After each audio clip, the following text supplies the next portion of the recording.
This video is an excerpt from a full 11-minute video we released as a Patreon exclusive. At the time of publishing, we have around 40 minutes of exclusive content. Check it out if you're interested and if you want to support the channel. The video for March will be released soon. This video deals with Schopenhauer's essay on the metaphysics of sexual love.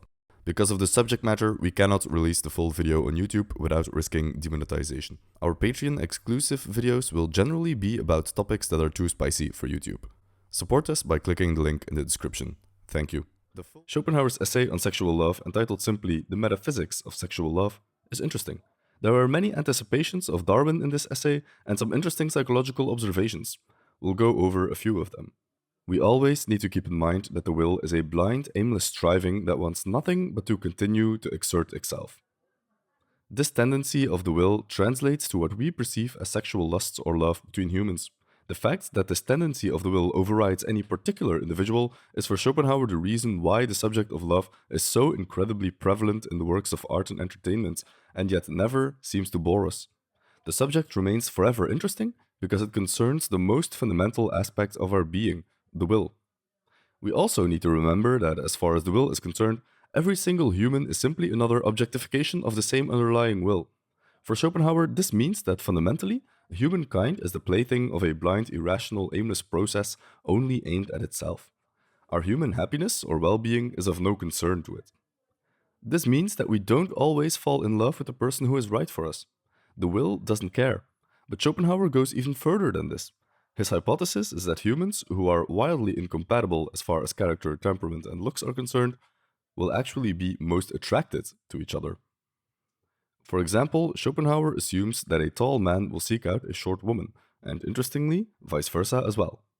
Blonde-haired men are attracted to brunettes, a hook nose is attracted to a straight nose, etc.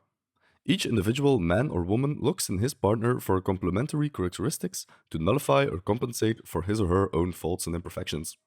The idea being, of course, that the resulting children will resemble the golden mean between the two extreme parents. Opposites attract is general folk wisdom, but Schopenhauer plugs it into his philosophy of the will. That such mismatches in personality lead to the greatest passion in the bedroom is for him a living proof of his theory.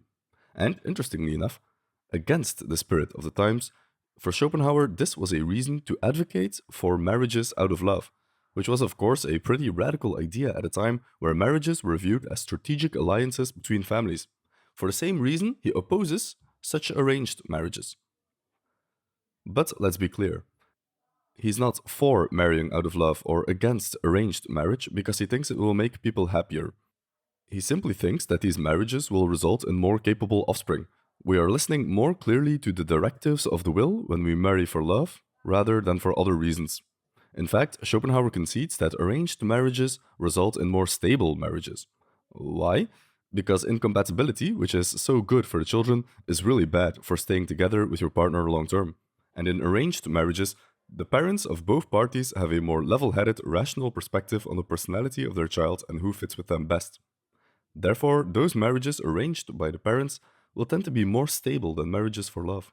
But the drawback is that we interrupt a process which might not be in the best interest of the species. And of course, the huge drawback is that both partners don't necessarily like each other, and they will have to deal with this. Between the lines, we can also pick up on some critiques of monogamy. Because when we accept all of Schopenhauer's premises, the conclusion is that in a monogamous relationship, we have to choose between two imperfect types of relationships, either short but good ones, or stable but bad ones. Both lead to unhappiness. The full video is up on our Patreon page. Support the channel and get access to exclusive Too Spicy for YouTube videos by making a pledge. We plan to more actively engage with all of our Patreons in the future by uploading audio or sharing short insights that don't warrant a full video.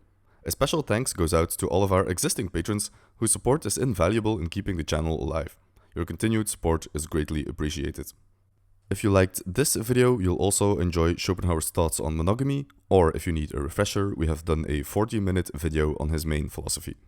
Again, thank you for watching and we'll see you in the next one.